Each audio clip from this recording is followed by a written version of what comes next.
yang belum diambil gitu, ya udah aku ambil ini. Cuman Oke. cuman ini aku udah mikir-mikir kok Pak. Enaknya pakai Ya, apa? Tadi kalau latar belakang alasannya itu pakai penelitian terdahulu boleh ya Pak? Jadi boleh, kayak boleh. jelasin. Jadi aku kan udah Ada nggak baca, penelitian ada Pak terdahulu? banyak. Ada dosen stan juga ada Nah, yang bikin Pak. Jadi kan nah kalau di gitu. penelitian eh, jadi kalau di penelitian terdahulu itu Pak, itu PMK ini sering disebut ada celahnya gitu Pak. Kalau Oke. Pak Suparna bilang ada celahnya. Kalau Pak siapa ya tadi? Kalau ada dosen lagi satu bilang itu kurang kompleks di mana nggak disebutin definisi dari sumbangan sama hibahnya gitu Pak. Nah, Oke.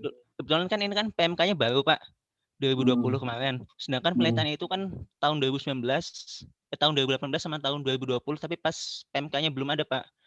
Jadi hmm. mungkin latar belakangnya nanti setelah ada PMK ini, mungkin saya ninjau apakah masih sama ada celah Nah, kayak dulu apa enggak? Gitu ya nah Pak? itu latar belakangnya bagus banget. Jadi kamu tuh Oh iya, langsung tulis ya. Jadi ya di nanti. apa di latar belakang eh, tulisan mengenai bicara tentang sumbangan. Sumbangan ya ini ya, kaitannya sumbangan ya. Ya, kaitannya sumbangan. Itu ada beberapa kajian yang sudah dilakukan oleh dosen STAN. Nah, dari kajian-kajian beliau ya, ini kesimpulannya ini. Kesimpulannya adalah apa dan apa. Nah, Ah, di tahun 2020 itu muncul PMK. Ya, mungkin menjadi semacam jawaban dari keresahan dari penulis terdahulu. Nah, dengan terlihat PMK, saya tertarik nih. Sebenarnya saya ingin menguji, ya kan? Saya uji apakah PMA ini kalau diuji berdasarkan asas-asas pemutaran pajak ini sudah tepat atau belum. Nah, kira-kira kayak gitu aja. Jadi ya triggernya itu kena itu loh. kena. Nah, jadi ada benang merahnya. Nah, enaknya kalau nulis ada cerita terdahulu, ya cerita terdahulu ada pertanyaan. Biasanya kalau suatu tulisan kan, nih yang oleh penulis sebelumnya itu kesimpulannya apa? Itu bisa menjadi trigger ya kita nulis. Hmm, Nah kira-kira itu ya Fikar. Berarti Fikar udah jelas ya. Ini alasan insya penulisannya Allah. ya. Ya, Nah itu. itu taruh di paling awal ya Pak, Iya biar yang baca langsung seperti ke itu. trigger. Jadi Oke. orang itu membaca tuh di kalimat alinea pertama sudah tahu, wah iya ini keren Oke. nih, berarti ini penting nih. Nah, langsung yang bawah-bawah kalau soal fakta dan data, ya fakta dan data sekunder yang relevan, Udah mengikuti baru aja itu ceritanya. dimasukin. Ah, Ya, ya, nah, ah. oke, Lanjut ya Pak. ya, Oke. Terus tadi udah latar belakangnya tadi, terus ini ke rumusan masalah karena aku pakai asas pungutan pajak, aku pakai rumusan masalah 4 ini aja Pak kayaknya. Apakah memenuhi asas yang 4 itu Pak? Keadilan betul, ekonomis, kenyamanan, ya, kepastian.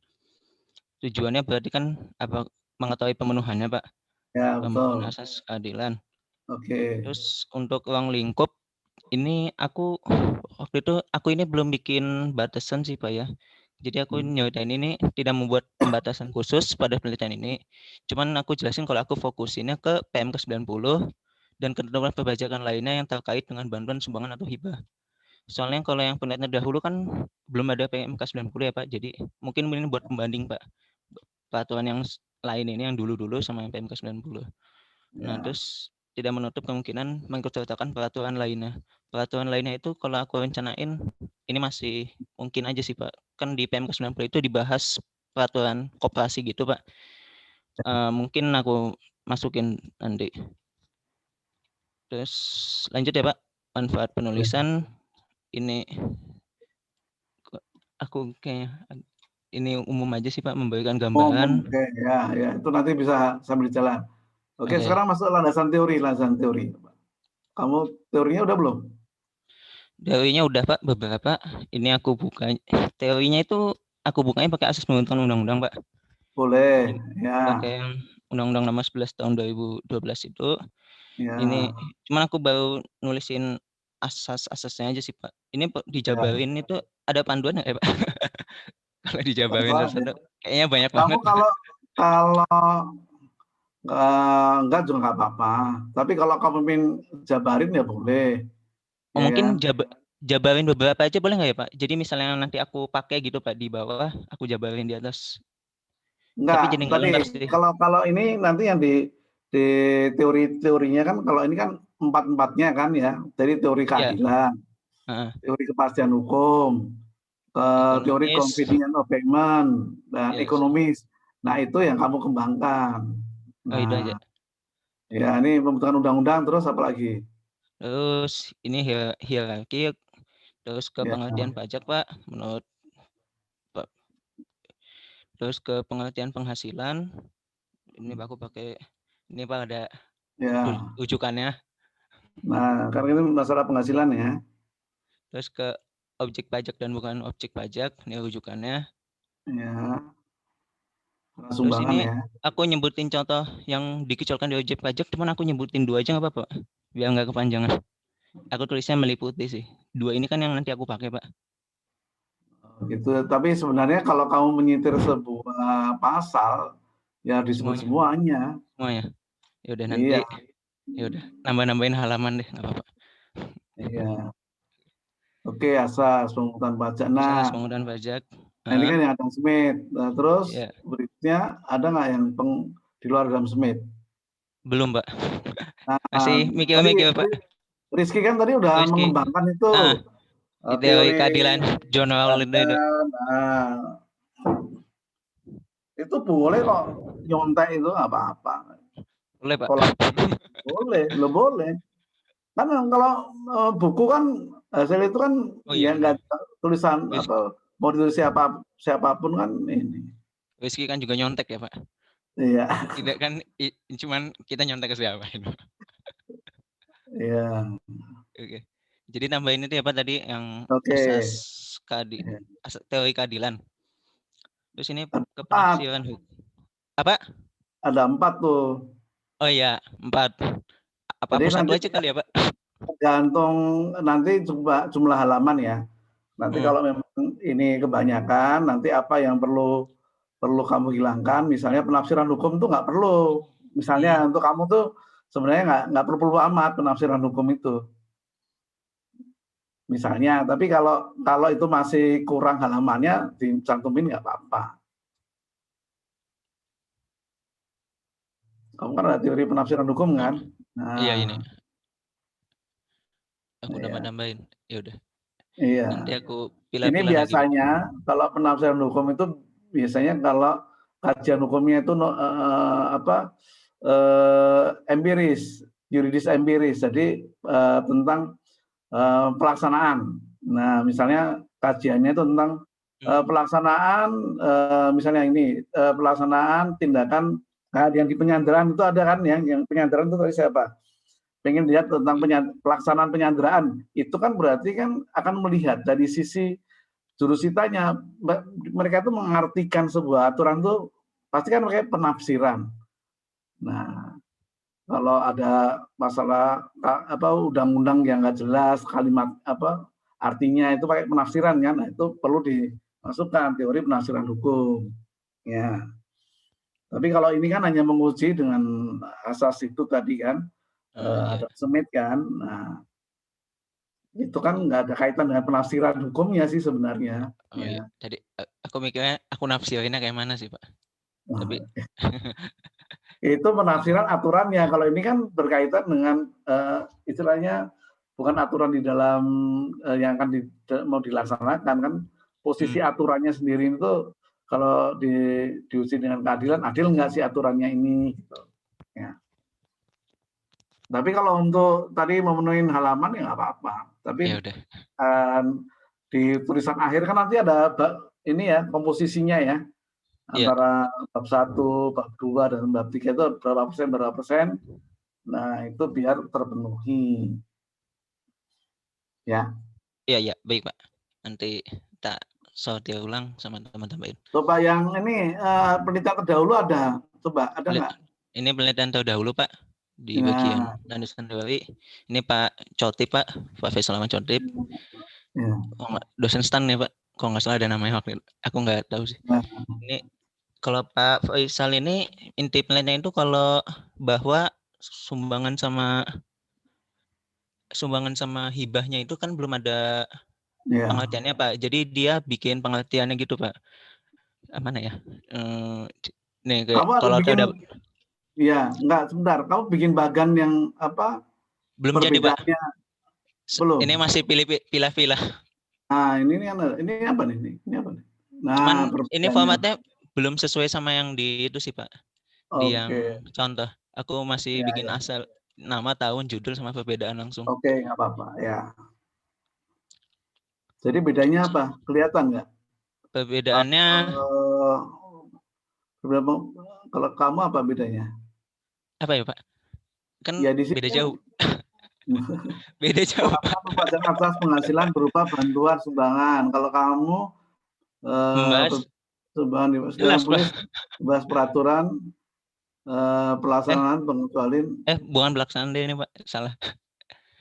Ya, intinya kan kalau yang Pak Faisal ini kan perbedaan antara sumbangan dan hibah Pak. Fokus. Ya, Kalau aku kan tentang ini ya Pak. Penelitiannya ini sesuai sama asas apa enggak Pak? Itu bukannya beda banget nah, ya Pak? ya, ya, ya udah Gitu, berarti gitu aja nggak Pak? ditunjukin. Gitu Ya aja nggak nggak apa-apa apa-apa, Pak? Ya udah. nggak apa-apa. Terus ini belum benar Pak ini yang penelitian Ya, kedua ini aku ganti tapi belum kuubah di tabelnya. oke, oke. Jadi aku ganti pakai punya Pak Faisal sama Pak Supana Wijaya. Ini tulisan itu take avoidance melalui hibah Pak. Jadi ada Ya. celah dari praktiknya gitu. Terus dia nyebutin contoh-contohnya gitu Pak. Pokoknya intinya peraturan ini masih ada celah buat pengendalian pajaknya Pak. Kan beda banget Pak sama yang punya aku ya Pak. Kalau Ya. aku kan asas tadi lah Pak. Terus yang terakhir ini KTTA tahun 2020 Pak, punya Muhammad Lutfan. Ini tentang perlakuan sumbangan keagamaan yang boleh dijadikan penghasilan pengurangan bruto. Jadi ini lebih fokus ke kayaknya ke pasal 6 itu ya Pak, pasal 6 PPH ya, terhadap asas keadilan. Kalau aku kan ngambilnya umum Pak. Jadi ketentuan PMK-nya ke asas semuanya. Dan bedanya kalau Pak yang punya Lutfan ini kan bagi pihak pemberi aja Pak. Soalnya kan pengurangan penghasilan bruto. Kalau aku kan bagi pihak penerima juga Pak. Itu sih Ya. mungkin bedanya. Oke, yang penting kamu udah sebut di situ lah ya. Ya, Oke. walaupun bingung. Oke ya, sip lah ya. Soalnya Pak. Jadi, dan kalau ini pun kamu berarti nggak perlu pakai nyari data-data lagi kan? Tinggal kamu tulis sampai selesai kan? Iya tulis aja Pak. Tinggal nunggu niatnya ya Pak. Iya, Kumpulin nih. iya udah. Ya, oke, saya Fikar ya. Jadi itu ya Fikar ya. Coba nanti pertajam itu soal alasan penulisan. Ya, Ya, saya stop saya ya Pak. Ini udah ya Pak jadi. sip sip. Ya.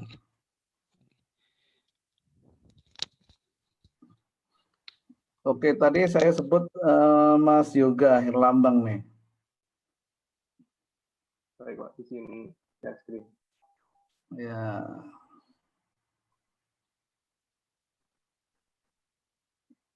Jadi alasanmu nulis ini apa Mas?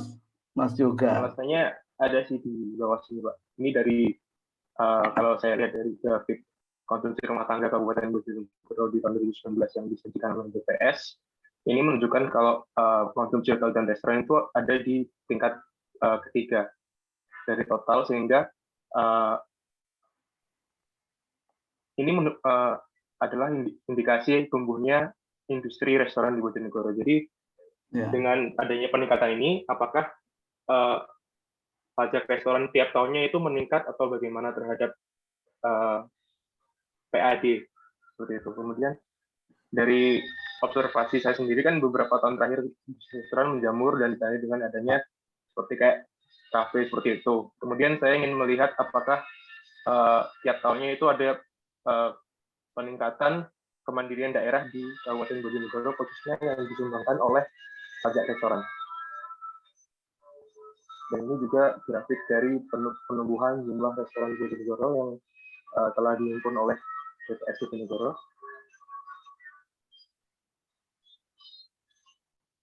Oke, Untuk di jadi secara singkat apa kalau kenapa kamu ingin nulis tentang ini ya, pajak restoran berkaitan dengan budgeter dan fungsi reguleran? Jadi kalau ditanya misalnya, kalau kamu pengen nulis ini alasannya apa?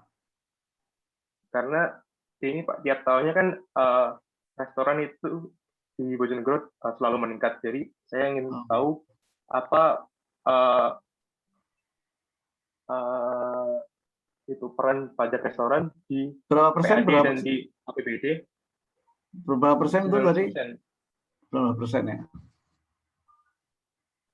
Kemudian ini juga peningkatannya tiap tahunnya cenderung meningkat Pak jumlah restorannya. Jadi saya ingin melihat kira-kira tiap tahunnya itu ada peningkatan nggak sumbangsi untuk pajak restoran di tiap tahunnya. Oke. Ada penelitian terdahulu tentang ini, Yoga? Ada Pak, tapi saya belum masukin di sini Pak, masih. Apa mereka penelitian terdahulunya tentang apa dia? Kalau saya lihat di KTPA sih Pak, ada asas pajak restoran tapi membahas tentang asasnya, terus di asas dan juga fungsi itu juga ada. Jadi itu kalau bedanya kan kalau saya di cuma jurnal umum ada nggak? Kamu boleh ada cek Pak, bro. untuk di jurnal umum saya lihat paling rata-rata itu membahas tentang efektivitas pajak restoran, kemudian analisis potensi, efektivitas dan kontribusi pajak hotel dan restoran seperti itu Pak. Di daerah Bojonegoro juga? Sama Bojonegoro juga? Beda? Bukan, Mbak. Beda. Oh, beda. Nah, itu kan nanti dari masukan kamu masukin di landasan teori ya? Yang tulisan-tulisan yang mirip-mirip itu? Iya. Ya, dimasukin apa bedanya gitu. Oke, yuk next.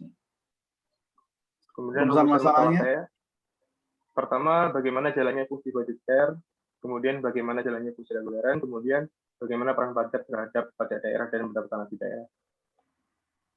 Kalau yang pertama ini budgeter, saya lebih fokus ke APBD-nya Pak ya. Kemudian yang ketiga ini saya fokuskan Sebentar, saya tinjauan penerapan pajak restoran di Kabupaten Bojonegoro berdasarkan fungsi budgeter dan fungsi reguleran.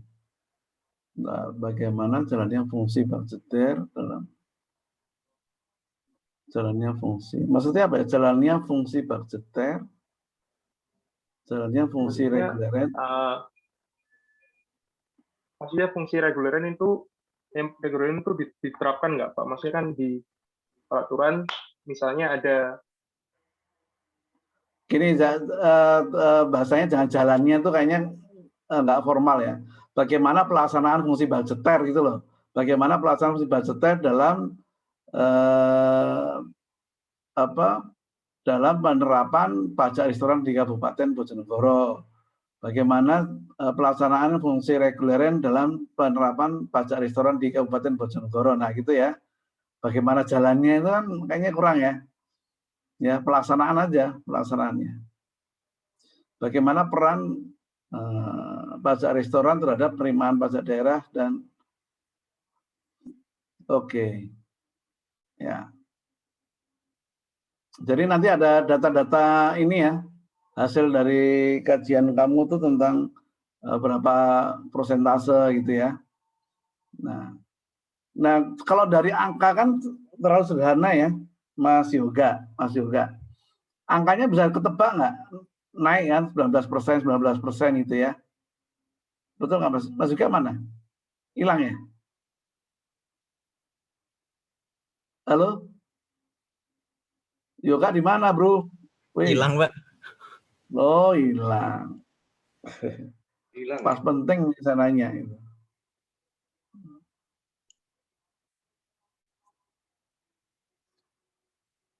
Oke, siapa lagi ya? Nanti biar nunggu yang lain. Ayo yang lain. Yoga siapa? Sebenarnya agak beda.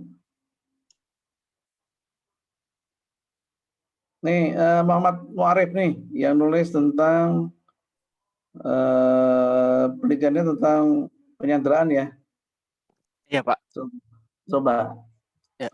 Alasan kamu Saya- nulis apa nih? Kalau kamu ngambil tulisan tentang penyanderaan ini apa? Jarang yang dibahas aja sih, Pak. Jarang. Penyanderaan. Ya, Sebenarnya itu. kamu mau nulis di situ. Ini saya Iya. penyanderaan itu cara ditulis orang, makanya saya nulis nggak gitu dong.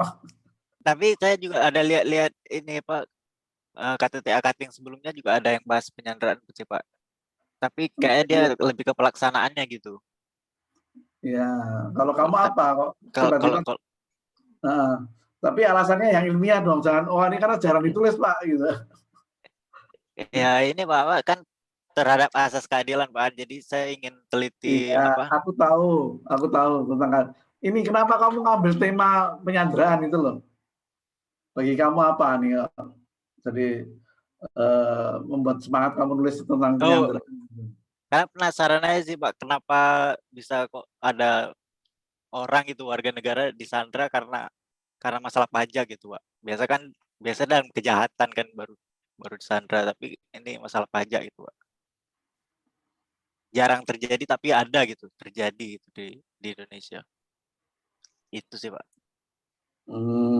Jadi justru poinnya pengen mendalami tentang peraturan penyanderaan gitu atau apa?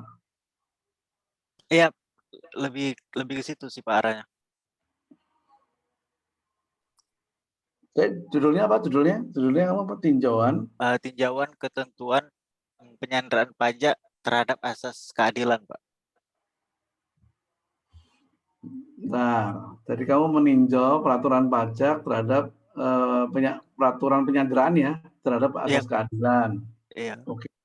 Berarti kan kalau kamu pengen itu triggernya yang pas nih. Kalau menurut saya bayangannya ya, kamu sudah punya fakta dan data bicara tentang ternyata selama ini banyak sekali penyanderaan itu salah alamat misalnya. Kok bisa salah alamat sih? Karena mungkin ternyata penanggung pajaknya yang disandra ternyata selama ini bukan penanggung pajak yang potensial. Nah, saya tuh pengen tahu nih sebenarnya secara keadilannya itu gimana sih aturannya? Misalnya seperti itu. Berarti alasan tulisanmu itu misalnya. Nah, kalau yang kamu gimana? Akan mengungkapkannya gimana? Kenapa ini penting itu loh? Kamu pengen nulis ini tentang penyanderaan ini? Ya supaya mengungkapkan adanya keadilan aja sih Pak di dalam peraturan perpajakan. Ya, kenapa kok pengen kaji tentang penyanderaannya? Kalau tadi misalnya PP ini kan, karena masih terjadi COVID dan ini, nah terus yang tadi bicara alasannya apa? Dulu pernah dikaji tapi kesimpulannya berbeda sehingga saya pengen nulis nih dengan hal yang berbeda misalnya. Nah, kalau penyanderaan apa? Jadi biar bisa diterima ini kalau pembaca ini, oh ya, saya nulis ini nanti kan misalnya ditulisnya alasan penulisan itu. Jadi beberapa literatur memang jarang sekali orang menulis tentang penyanderaan. Oleh karena itu saya ingin nulis tentang penyanderaan. Kayaknya kurang ilmiah jarang ya, kurang nendang kayak gitu. Ya. Misalnya kalau ada peristiwa misalnya, ada peristiwa gini, kamu tahu nggak apa namanya? Karena penyanderaan itu pernah saya tulis di tahun 2017. Ya, ini yang lebih kajian saya tentang penyanderaan pelaksanaan di Indonesia ini tahun 2017 itu kamu lihat sejarahnya berapa angkanya ya. Jadi angkanya pertama itu penyanderaan itu kan suatu bagian dari tindakan penagihan. Nah, itu tuh kenapa jarang dilakukan? Nah, itu dari awal. Makanya saya lakukan kajian waktu itu. Jarang dilakukan kenapa sih gitu loh. Nah, kemudian saya dapat data. Jadi penyanderaan itu baru ngetrennya itu tahun 2015. 2015 kemudian menuju ke 2016. Nah, baru 2017 itu kan ada tax amnesty, yaitu baru nggak dilakukan.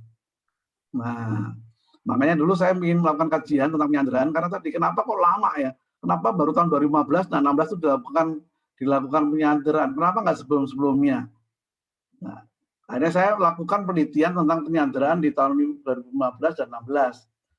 Nah, itu saya capture sih faktornya, kenapa ada yang mau melakukan penyanderaan, ada yang tidak mau, apa sih faktor pendukungnya, faktor yang menghambat. Nah, itu kenapa pada saat saya melakukan kajian itu, saya dapat data dan fakta bahwa ternyata hasil penyanderaan itu cukup signifikan untuk menopang penerimaan. Nah, sehingga ini perlu ditulis. Saat itu saya lakukan proposal penelitian, diterima. Kenapa kok kamu nulis ini? Ya, Mas Bangkit, kenapa kamu nulis ini? Ya Pak, ini fakta yang menarik Pak. Kenapa? Pertama faktanya, ini penyanderaan itu kan sesuatu yang bagian dari tindakan penagihan aktif, tapi jarang dilakukan. Begitu dilakukan, hasilnya cukup signifikan Pak. Nah, kenapa yang tahun-tahun lalu itu nggak pernah dilakukan? Saya ingin tahu alasannya apa. Nah, terus kemudian ada tidak semua Kanwil, tidak semua KPU itu melakukan penyanderaan, alasannya apa? Saya ingin tahu, dan itulah yang saya kaji dan ada temuannya apa. Nah, itu. Nah, sekarang kamu pengen nulis itu tuh kenapa itu? Harus ada nih. Kalau mau saya kasih tahu misalnya ya, kenapa jadi pengen nulis ya. Yaitu tadi dari data-data yang ada ya, kalau kamu punya datanya ya. Di media segala macam kamu kok nggak ada ya berita penyanderaan. Nah, misalnya seperti itu. Ya. Dan perlu kamu konfirmasi nanti ya, Muhammad, karena ada fakta dan data nih di latar belakang fakta dan datanya apa, yaitu berapa jumlah penyanderaan yang dilakukan selama 5 tahun terakhir misalnya. Ini kan 2021, 2020, 2019, 2019, 2018, ya. Apakah ada penyanderaan misalnya? Nah, kenapa kok barang sekali ya dilakukan? Nah, apakah karena gara-gara tadi ya Pak, kamu pengen kepastian hukum atau keadilan gitu ya? Keadilan ya. Nah, atau memang kalau di dalam penyanderaan itu melanggar asas keadilan sehingga pajak itu ragu untuk melakukan penyanderaan. Misalnya seperti itu triggernya. Oleh karena itu saya ingin nulis tentang ini Pak, apakah aturan pajak tentang penyanderaan itu memang memenuhi asas keadilan atau tidak. Nah, di situ. Jadi logika yang kamu bangun itu enak gitu loh, ya. Ada faktanya, ada datanya, kemudian masuk.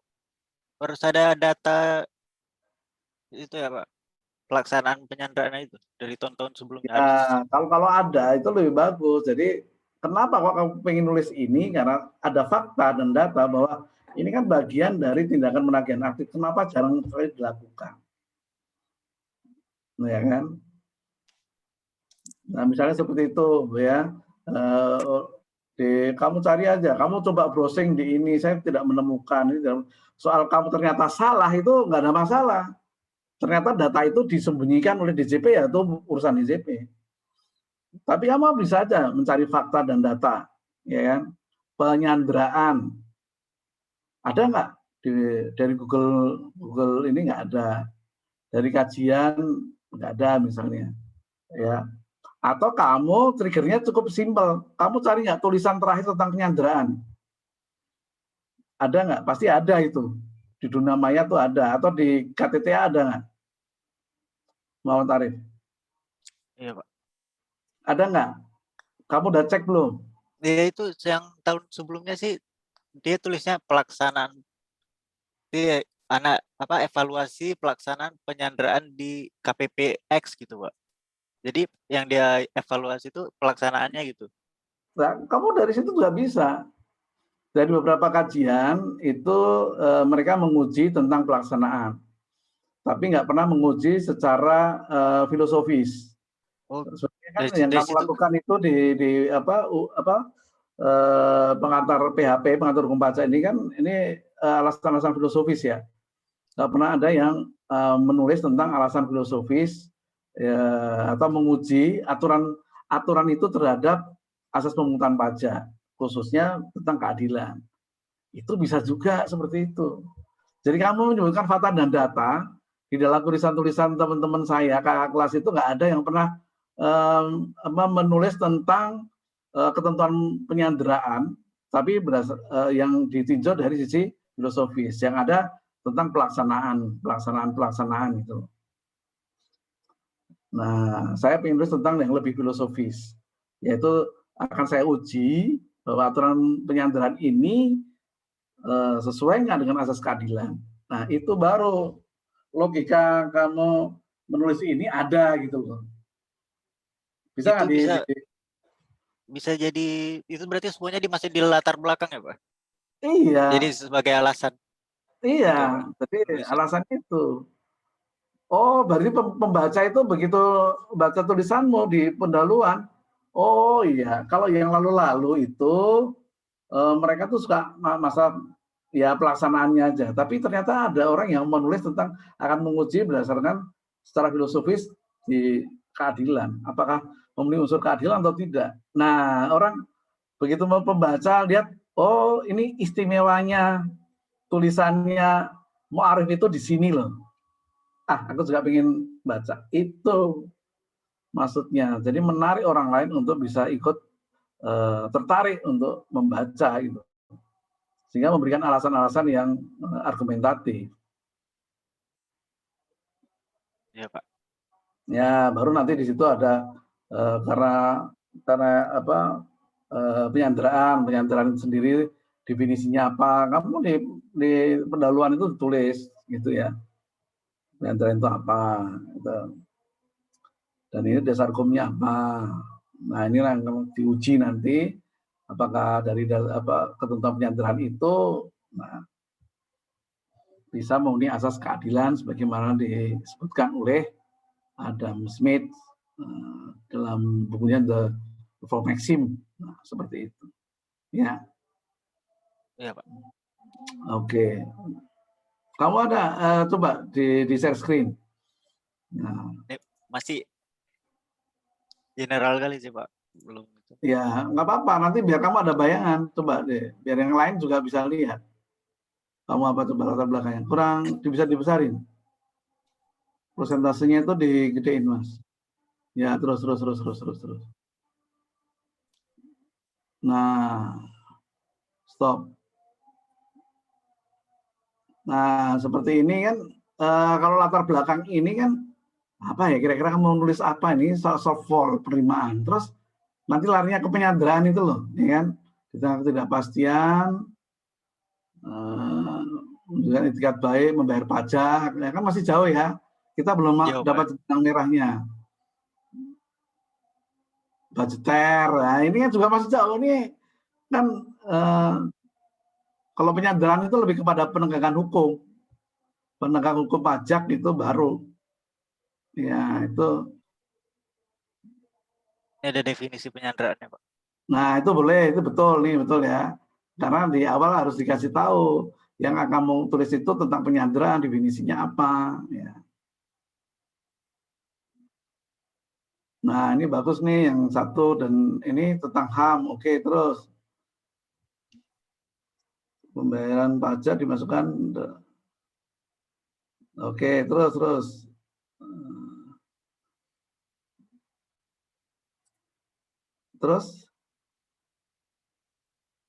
Nah, oke ya. Yang bawah juga cukup bagus, tapi yang di atas tolong jangan terlalu jauh ya. Jangan terlalu jauh. Yaitu tadi kamu cerita tentang pengalaman kamu dalam hal tadi pengetahuan kamu tentang fakta-fakta teman-teman kelas menulis tentang penyanderaan itu lebih kepada pelaksanaan yang kok nggak ada yang ini ya menguji ke soal dari ini. Atau mungkin di sana misalnya ditemukan nih dari beberapa kajian tulisan penyanderaan itu apa ya? Oh, kenapa kok di suatu KPP tidak dilakukan? Nah, apa sih? Nah, disitulah coba kamu lihat ya. Apakah ini jadi keraguan ya? Atau di situ ada karena misalnya salah satu hasil kajiannya itu dari penelitian kakak kelas Anda tentang penyanderaan suatu KPP ada hambatannya adalah misalnya aturannya nggak jelas. Nah, misalnya seperti itu. Oh. Ya, ada keraguan untuk melakukan itu dari ini. Nah, oleh karena itu ya dari penelitian itu saya ingin melihat lebih jauh lagi. Ya, apakah memang aturannya itu kalau secara asas ya secara asas itu memang memenuhi keadilan atau tidak sih? Gitu. Itu bisa jadi trigger ya Pak? Bisa Kalau trigger. kayak gitu. Iya. Memang Itu kalau nulis itu paling gampang itu triggernya cari tulisan yang sama, di situ ada kesimpulannya apa, baru kita kasih solusi dari kesimpulan tadi. Biasanya kesimpulannya itu kan ada masalah. Kesimpulannya juga masih masalah loh. Ada hambatan penyanderaan di KPPA itu apa misalnya. Pasti ada itu. Ya, pasti ada. Hambatannya apa. Nah, biasanya solusinya itu ada, solusinya ini, tapi saya ingin melihat karena hambatannya ini, saya ingin lihat, saya ingin uji beneran bahwa aturan itu memang adil atau tidak. Karena rasa keadilan itu juga mendorong, rasa keadilan itu mendorong petugas pajak itu melakukan tindakan. Ya. Tapi kalau ini kok kayaknya perasaan nggak adil, ya. Ada rasa tidak adil ya. Jadi ada keraguan di situ. Nah, kira-kira itu ya. Coba rumusan masalahnya apa? Masalahnya bagaimana penerapan asas keadilan dalam ketentuan penyanderaan di Indonesia, Pak? Waduh, berat ini, berat. Jauh ya, Pak? Berat. Kamu, ini, kalau ini bukan, ini disertasi Mas, kalau ini. Penerapan asas keadilan itu disertasi. Ini, kamu ya, simple. Kamu ini yang pertama adalah mengetahui aturan penyanderaan. Itu. Oh, ya. Iya, Pak. Kamu kan udah tahu belum aturan penyanderaan? Sudah, Pak. Ya, tapi pembaca kan belum tahu ya. Kamu ingin menjelaskan. Jadi lebih tahu. Karena kamu pengen menguji ini adil atau tidak. Kamu harus paham betul. Jadi bagaimana sih aturan perpajakan mengenai penyanderaan itu apa saja, yang diatur apa saja. Terus yang kedua, urgensi tindakan penyanderaan dalam penagihan aktif itu bisa nggak, Pak? Ya itu sama lagi yang tadi aku bilang, kalau urgensi itu kan nanti ada fakta dan data dan itu luas. Kamu harus punya fakta dan data seluruh Indonesia. Berarti kamu harus nanya fakta dan datanya ke Direktorat PP, penagihan dan pemeriksaan. Sanggup nggak kamu? Kamu harus punya data itu. Karena ini kan sifatnya nih umum kan, bukan di dalam satu wilayah. Iya. Kalau yang ketiga bisa nggak, Pak? Apa yang menyebabkan wajib pajak atau penanggung pajak dapat disandera? Enggak, jauh lagi. Kan kamu kan tinjauan, ya kan? Iya. Ya, bagaimana pertama apa aturan tentang penyanderaan? Yang kedua, bagaimana kesesuaian aturan penyanderaan yang ada terhadap asas keadilan. Ya, bagaimana kesesuaian? Karena kamu ingin tahu kesesuaiannya ya. Tentang nah itu apa yang KBP penanggung pajak dapat disandera itu di nomor 1. Oh, jadi Di buat nomor penambah 1 gitu ya, Pak? tentang ketentuan penyanderaan. Iya. Nih kan, siapa yang disandera, bagaimana cara menyandera, ya.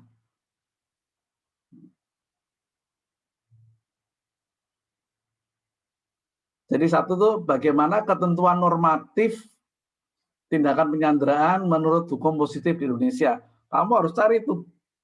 Ya dari undang-undangnya, PP-nya adakah, PMK-nya adakah, itu kamu cari sampai per dirjen.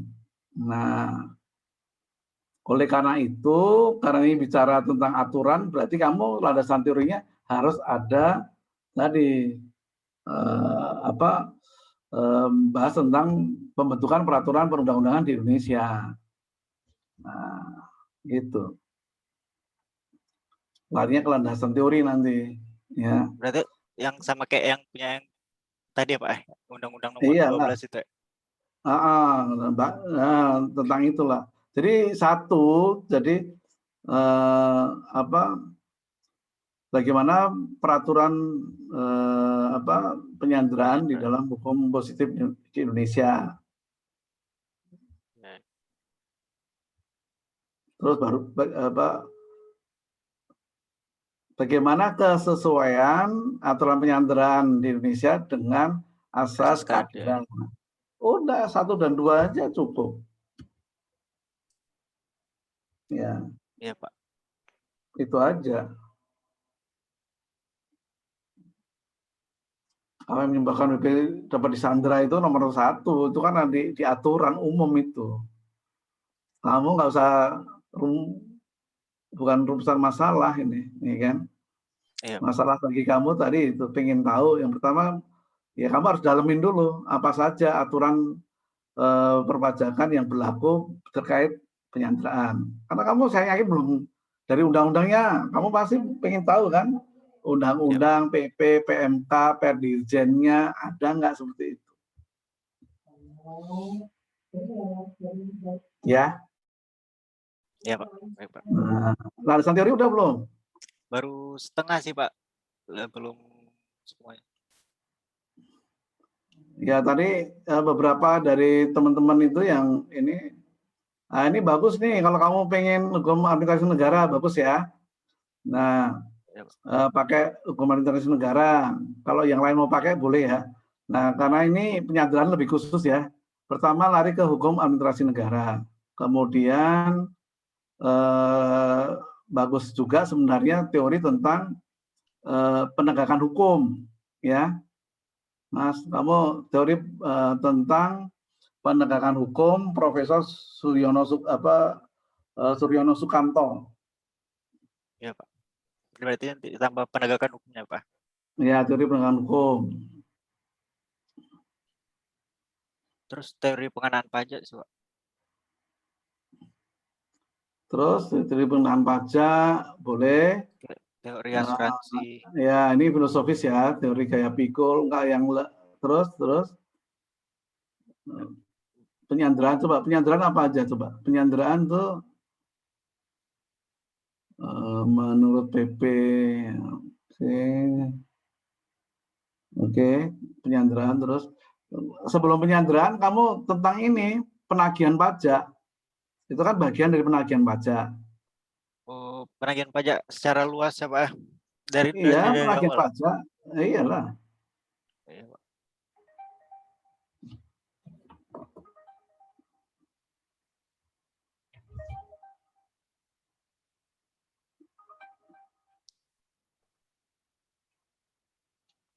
Bentar ya. Halo. Ya.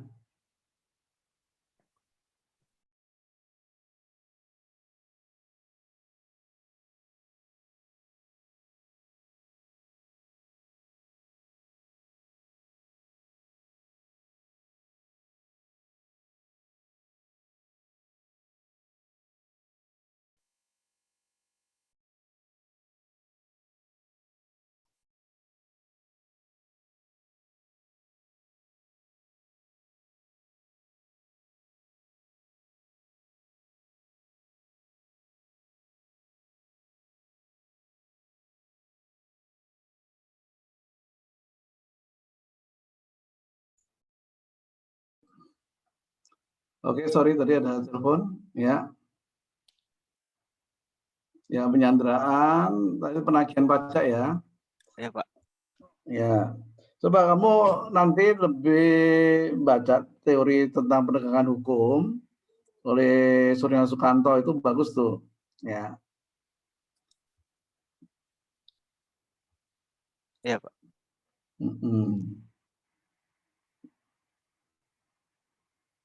Terus penagihan pajak nanti ada baru masuk ke teori tentang penyanderaan. Ya. Di penagihan pajak kamu ngomong secara poin-poinnya aja gitu loh. Penagihan pajak diatur ini. Kenapa terjadi penagihan pajak? Yaitu Kamu tahu nggak apa sih penyanderaan itu? Penyanderaan Menurut kamu penyanderaan itu apa sih itu yang kamu ketahui? pengekangannya ini kan Pak, hak seseorang sementara. Ya, itunya. Tapi sebenarnya penyanderaan itu apa? Secara filosofisnya itu loh. Tahu nggak? Penyanderaan. Belum. Pernah dengar nggak? Penyanderaan itu sama dengan penyitaan. Tapi penyitaan kayak barang gitu kan Pak. Kalau penyanderaan kan orangnya. Nah, iya itu sebenarnya kalau filosofinya penyanderaan ya itu sebenarnya menyita. Kalau menyita yaitu menyita barang, kalau itu menyita diri wajib pajak. Untuk apa dilakukan penyanderaan? Karena kamu nanti akan soal keadilan kan, ya. Ya. Bahwa kalau kamu lihat teori-teori penyanderaan itu adalah sebenarnya menyita diri penanggung pajak sebagai apa? Sebagai jaminan. Kalau biasanya kan dijaminkan tuh hartanya agar utangnya dibayar. Makanya dia sita badan. Makanya penyanderaan sita badan. Sita badannya penanggung pajak untuk jaminan agar itu dibayar. Nah, sebenarnya penyitaan juga, cuma yang disita itu badannya, ya. Nah, terus kemudian yang kamu lihat itu kan ketentuan penyanderaan. Ketentuan penyanderaan itu dari kewenangannya, ya kan, dari kewenangan penyanderaan itu yang melakukan siapa, izinnya oleh siapa, yaitu terus sampai kalau dari sisi upaya hukum orang dilakukan penyanderaan juga itu kan satu siklus ya, satu siklus. Itu kamu akan lihat semuanya memenuhi keadilan nggak? Nah seperti itu. Kalau saya saranin sebenarnya ya, Mas, bentar, tadi penyanderaan siapa Mas apa? Mas Arief. Ma'arif ya, Ma'arif ya. Ya, Pak. Lebih asik kalau kamu ngomong tentang kepastian hukum sebenarnya. Ya, kamu kalau keadilan pengen yang kamu kulik apanya sih? Tentang penyanderaan? Tentang proses pelaksanaannya itu Pak. Iya, menguji adil atau enggaknya gimana? Kamu bisa nggak menguji keadilan sebuah aturan penyanderaan? Agak sulit sih sebenarnya Pak. Nah, kenapa Pak nyari-nyari yang sulit? Kenapa nggak kepastian hukum aja? Apakah aturan-aturan dalam penyanderaan itu pasti memberikan kepastian hukum atau tidak? Itu yang lebih asik. Karena dulu dari hasil kajian saya, itu menyatakan penyanderaan itu memang ada aturan-aturan yang tidak memberikan kepastian hukum. Kenapa ada orang yang disandera, kenapa ada yang tidak? Kan nggak pasti ya. Iya. Orang yang sama-sama punya utang pajak 100 juta, ya kan? Salah satu alasannya, kenapa yang lain disandera ini enggak? Kan nggak pasti. Jadi masyarakat perlu kepastian hukum. Ini dilaksanakan nggak sih? Nah, misalnya seperti itu. Kalau menurut saya sih, kalau keadilan itu harus membanding-bandingkan soalnya nanti. Kalau kepastian hukum kan unsurnya aturannya pasti atau tidak. Nah, itu Ma'arif ya. Nanti kan unsur kepastian hukum itu apa? Nanti kan ada teorinya sendiri ya. Nah, kalau mau nih, kalau masih bisa berubah nggak judul? Bisa sih Pak, berubah judul. Nah, kalau saya saranin itu biar kamu enak bahasnya itu berdasarkan kepastian hukum, ya. Kalau ini soalnya aturannya jelas nih, aturannya jelas ya, aturannya jelas. Tapi beda kalau bicara tentang PP 23 dengan kepastian, dengan keadilan itu bisa dibandingin orang yang kena PP 23 sama orang yang tidak kena, itu kan ini kelihatan gitu loh ya. Nah, tapi kalau penyanderaan itu biasanya soal petugas pajak itu mau melakukan atau tidak. Kalau ditanya, ya ini kan bisa-bisa aja, bisa pilih-pilih. Nah itu yang nggak pasti.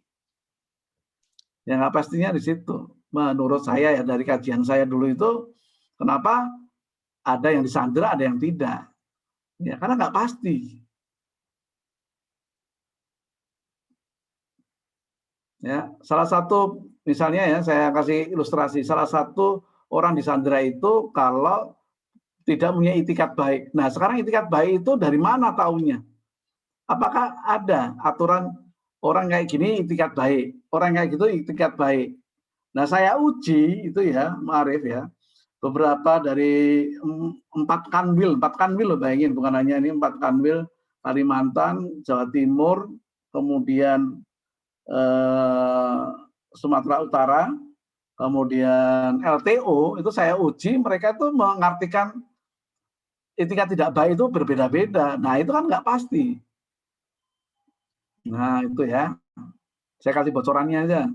Kalau penyanderaan itu lebih masalahnya ketidakpastian. Bukan soal keadilan. Ya. Ini kalau saya saranin ya. Jadi nanti kamu elaborasi teorinya, teori tentang kepastian hukum. Selain dari teorinya Adam Smith.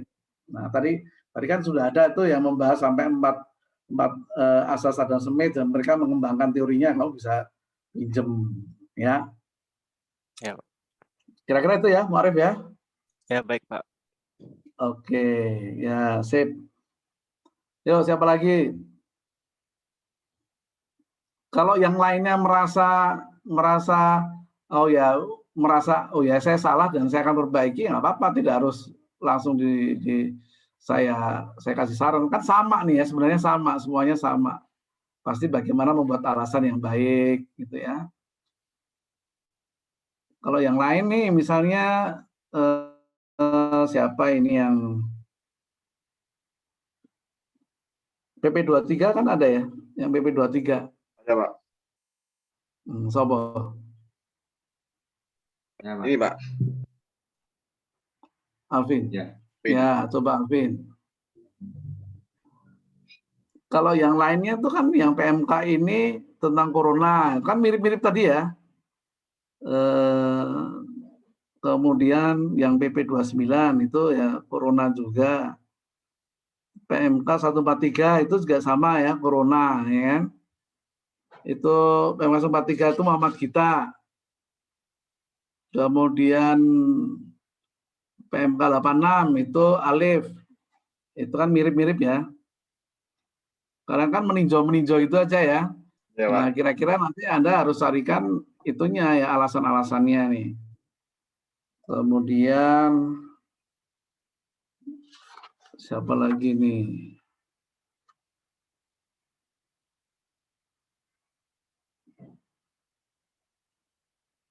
Muhammad Alvin ya, PP 23 Muhammad Alvin ya.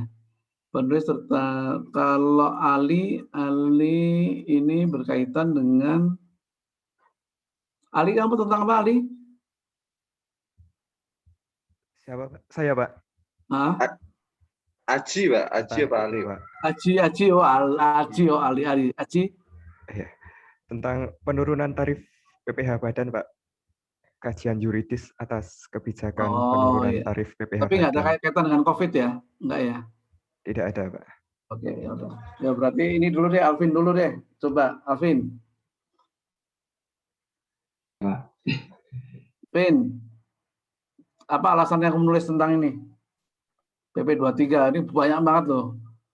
Sudah Ya, ditulis tentang adanya perbedaan itu Pak, penerapan tarif sebelumnya 1% jadi 0,5%, Pak. Itu banyak yang nulis. Bedanya apa? Kamu udah lihat nggak bedanya apa di latar di landasan teori deh? Kamu udah lihat bedanya dengan Ya, tulisan saya yang dulu apa? membandingkan dengan PP 46 itu, Pak. Perbedaan Iya. penurunan tarif. Bukan, Dari- maksudku dengan tulisan-tulisan yang lain apa bedanya tulisanmu kali ini tentang PP 23? Oh, kalau yang lainnya itu studi kasus di KPP itu, Pak. Studi kasus, yakin? Ya, KPP, iya, Pak. Betul, Pak. Saya belum cek, tapi ini kalau yang bicara ini PP 23 tentang dengan asas kepastian dan keadilan belum ada. Belum ada, Pak. Yakin? Yakin, Pak. Betul, Pak. Ada tapi PP 46, Pak. Nah, itu. Jadi kan mereka tuh menguji tentang PP 46. Iya. Ya. Nah, itu salah satu alasan. Memang dulu pernah dilakukan tulisan-tulisan terdahulu tentang menguji PP 46. Ya. Karena sedikit ada perubahan. PP 46 kemudian dirubah dengan PP 23. Ada beberapa penyesuaian dari tarifnya dan sebagainya. Nah, saya juga akan menguji nih apakah PP 23 itu tetap masih memenuhi asas keadilan atau asas kepastian hukum. Nah, seperti itu. Tapi kamu harus yakinkan itu ya. Soalnya nanti bukan apa-apa, saya saya malas ngecek. Artinya saya malas, tapi nanti dari STAN itu pasti akan di dalam KTA terdahulu. Ya. Enggak, maksudnya Pak, topiknya kan PP 23 ini kan banyak kan Pak. Ya, betul. Jadi kan topiknya sama, tapi cuman saya kan bidangnya beda kan Pak. Lebih ke ya, kalau yang lain tentang apa? Bidang apa? Kalau yang lain tentang bidang apa? Kalau yang